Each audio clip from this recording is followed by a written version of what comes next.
Jiffy Steamer, steam instead of ironing. Your steamer is no longer producing steam because of heavy limescale. If your steamer is showing flaky residue, it's time to descale it.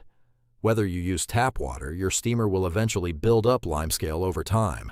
That's why it's important to clean your steamer regularly, using our special Jiffy Steamer Descaling solution.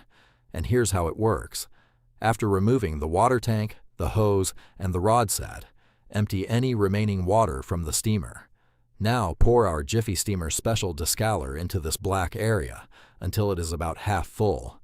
Gently tilt the steamer forwards and backwards to distribute the solution evenly. Leave the descaler to work for approximately 15 minutes. After the soaking time, pour out the dirty water and rinse the steamer several times with fresh water. If the steamer is heavily affected by limescale, repeat the descaling process several times. To keep your steamer producing powerful steam at all times, clean your device regularly.